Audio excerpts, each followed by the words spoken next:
Imagine like completely sealing off every single window in your home. No sunlight, no natural cues at all, just living entirely in pitch black or artificial light for 40 straight days. Right, just completely destroying your sleep cycle. Yeah, exactly. Yeah. Working only after sunset, totally isolating yourself from, the normal rhythms of the human race. And you aren't doing this for some weird science experiment. No, definitely not. You are doing it to secure a supernatural promotion. A completely grueling, absolute deprivation of daylight. And it's designed to forcefully initiate a person into a satanic order in exchange for extreme financial prosperity. Welcome to the deep dive. If you're listening to this and thinking, well, that sounds like the setup to an intense psychological thriller, you aren't alone. Yeah, it really does. Today we are exploring a highly unusual and definitely provocative first-hand account from a man known online as the Blind Muslim Yogi, or Osman. He documented his encounter with a client who actually went through that terrifying 40-day darkness protocol. But before we dive into the mechanics of this, we really need to set a firm boundary for our discussion today. Absolutely. Our role today is strictly as neutral observers. We want to explicitly state to you, the listener, that we are not endorsing, we're not validating, or taking sides regarding any of the viewpoints, the rituals, the dark arts, or the belief systems contained in this material. Right. We are definitely not here to prove or disprove the occult or, Osman's supernatural claims. We are simply acting as your guides to unpack the fascinating philosophical tensions and these bizarre experiences documented in the original text. We're just looking at the blueprints, basically. Exactly. It's a wild ride. And like you said, just looking at the blueprints. Now, usually we expect spiritual practitioners to act as strict moral gatekeepers, right? Yeah, totally. But today's source flips that script entirely. He treats spiritual power more like a public utility. Right. And speaking of those blueprints, let's establish who actually drew them up. Because Osman brings this incredibly unique, almost contradictory resume to the table. Yeah, he really does. He's an energy healer, a yoga and meditation teacher, and an entrepreneur with 50 years of practice and 44 years of teaching. But he also just casually mentions in the text that he has possessed a natural ability for exorcism and entity removal since he was 8 years old. 8, which is just wild to think about. Right, 8 years old. And we should probably clarify here, because I know entity sounds like a ghost in a bedsheet from a cheesy horror movie. Yeah, right. But in Osman's 50-year framework, an entity is treated more like an energetic parasite. It's a distinct frequency or spiritual pathogen that basically attaches to a person. Yet, despite having this lifelong exposure to what he considers a very real spirit world, Osman explicitly states a preference for the scientific side of wellness. Which is so interesting. It is. He doesn't advertise as an exorcist. He views the spiritual landscape not as a magical wonderland, but as a rigid system of universal physics. Yeah. He respects it, and he treats it with immense caution. Which brings us to his client, because this is a man who threw caution completely out the window. yeah. This client walked into the dark side willingly. And not for some deep spiritual enlightenment, but for cash. Purely for worldly gain. Yeah. He wanted to join a satanic order specifically to gain power and reach new heights of financial prosperity. And the gateway to that power was that 40-day darkness protocol. Right. We touched on it at the start, but let's actually look at the mechanics of what this does to a human being.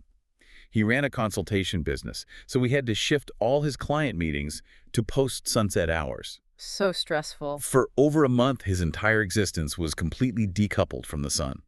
I just want to pause on the neurochemistry of that for a second. Yeah, please do. If you lock yourself away from daylight for a month and a half, you are completely wrecking your circadian rhythm. Melatonin production goes haywire, cortisol levels spike at the absolute wrong times. It's a physiological nightmare. It is. Sunlight anchors our perception of reality.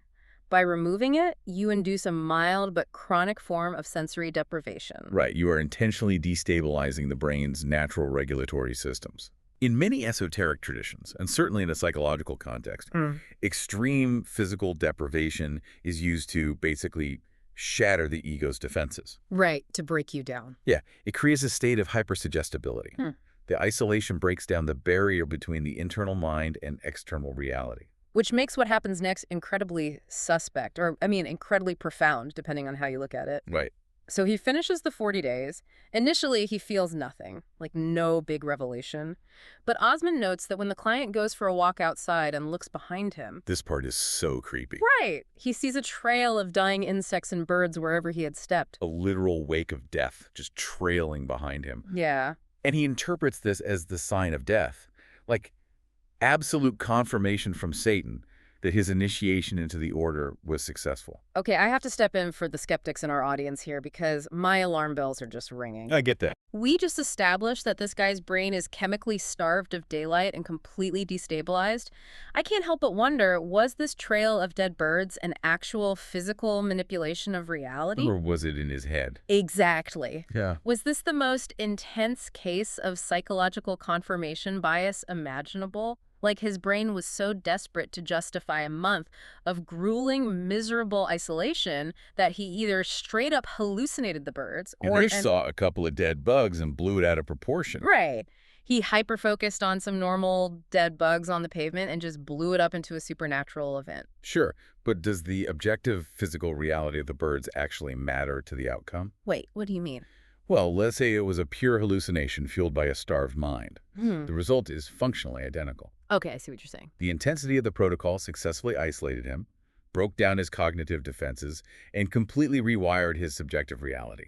It pushed him past a psychological point of no return. Oh, wow. Yeah, that makes sense. Whether the magic was real or the madness was real, he fully believed he was now an agent of this dark order. He bought his own ticket. He really did. And if his brain, or I guess his soul in Osman's framework, has fully accepted this new operating reality, what is the long-term cost of that rewiring? Yeah, that's the big question. Because Osman argues that once you cross that threshold and initiate yourself into a system like this, you can never go back. Never. This is where Osman drops what I'm calling his eternity clause. That's a good name for it. He claims that initiations into any order, whether it's a spiritual path of light or a satanic order, are not temporary trial subscriptions. Once you are initiated, he states you are under the sway of that sect for all eternity. It is a permanent restructuring of your spiritual architecture. To put it in modern terms, it's not like downloading an app that you can just delete later if you get bored of it. Right. It's like installing a completely new root-level operating system on a computer.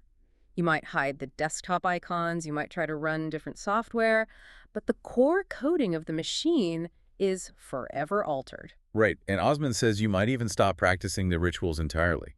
You can do the exact opposite of what the order recommends, but you are still bound to them. Like a spiritual Hotel California. You can check out anytime you like, but you can never leave. That's the perfect way to describe it. Mm. And it stands in such stark contrast to how modern culture treats spirituality. Oh, for sure. We tend to view it as a buffet. People dabble. They meditate on Monday, read tarot on Tuesday, and maybe skim an occult book on Wednesday because the aesthetic is edgy. Yeah, we treat it like trying on different hats. Exactly. There is this assumption of safety, a belief that we are just tourists taking photos in different spiritual realms. But Osman is saying you aren't trying on a hat, you are grafting a new limb onto your body. Which is terrifying. It's a very sobering warning, especially coming from someone with his 50 years of entity removal experience.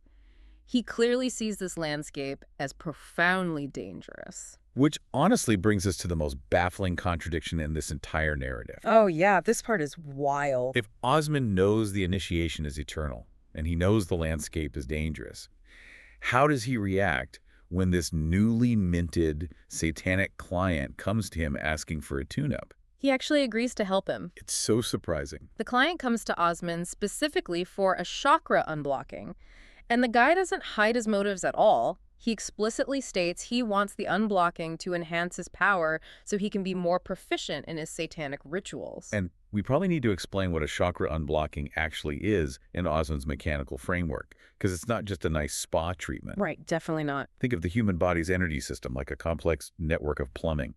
Chakras are essentially the main valves or transformers regulating the flow of energy through that plumbing.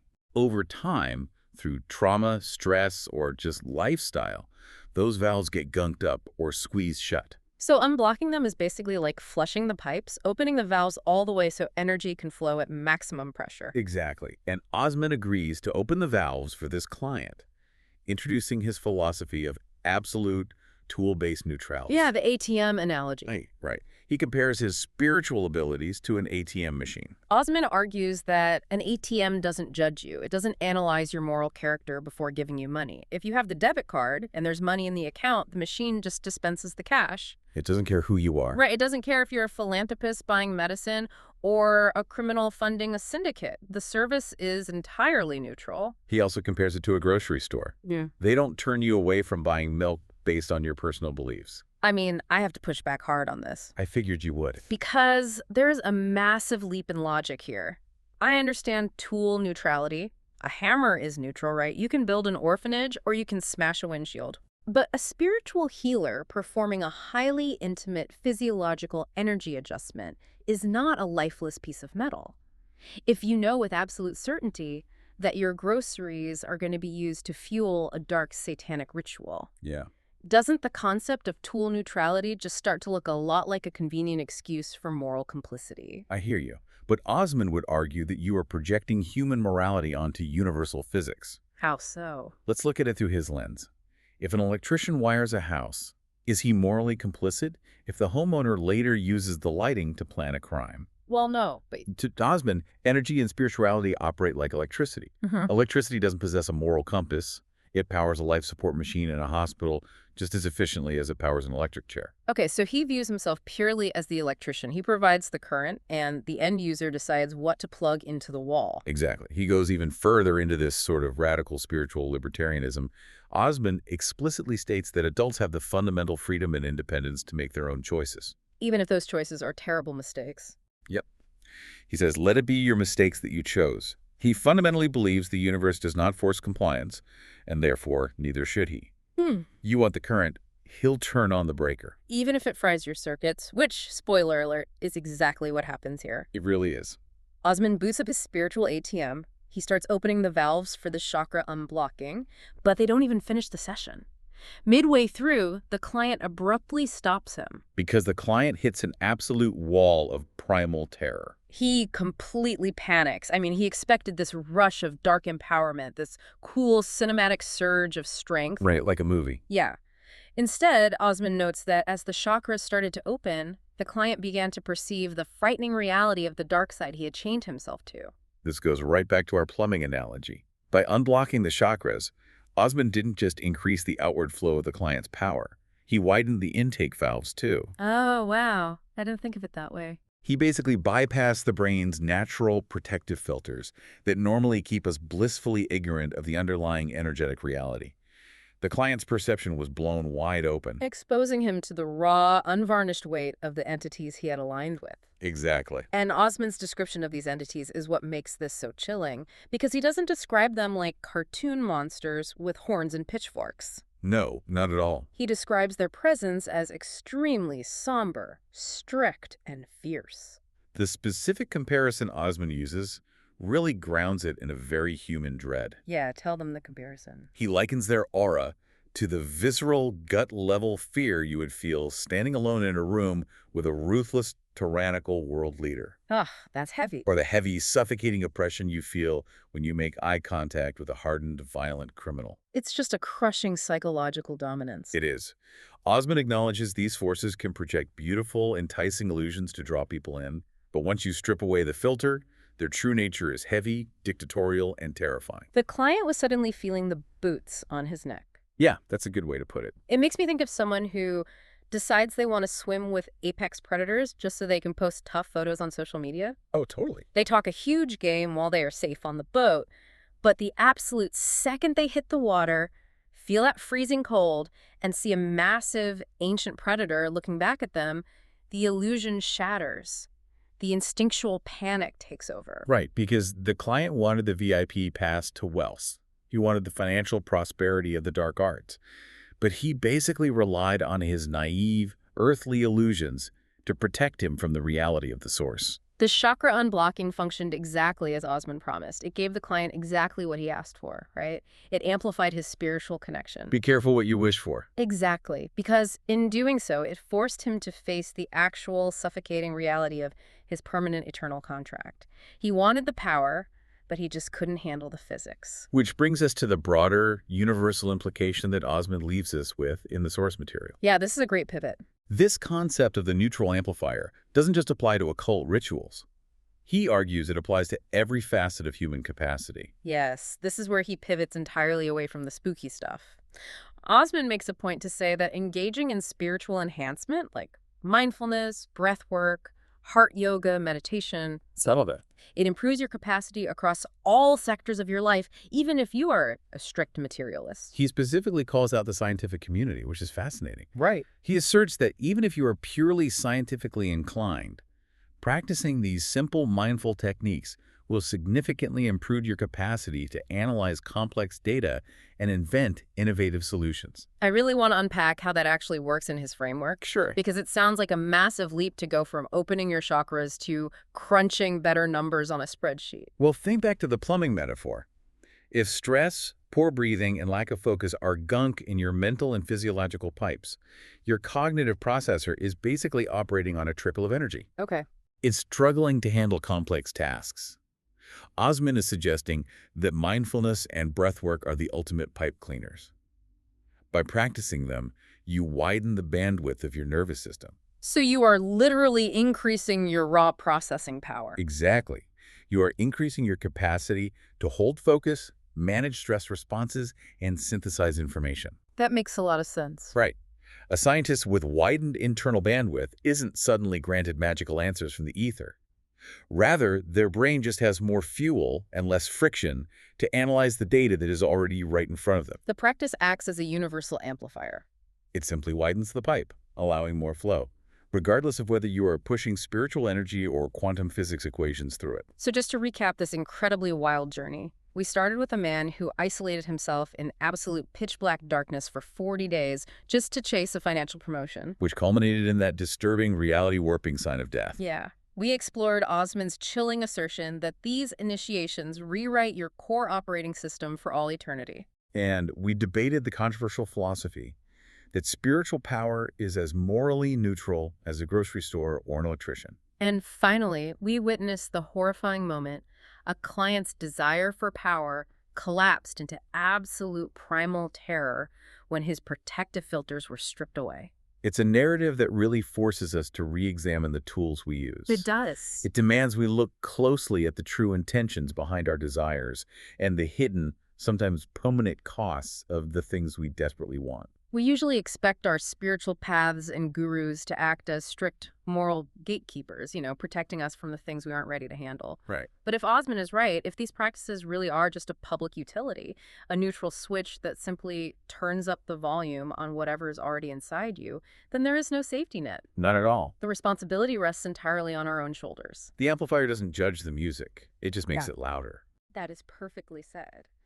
Which leaves me with a lingering question for you to chew on today. If spiritual tools and focused practices truly are just neutral amplifiers, what are you unknowingly amplifying in your own life right now simply through your daily focus and routines?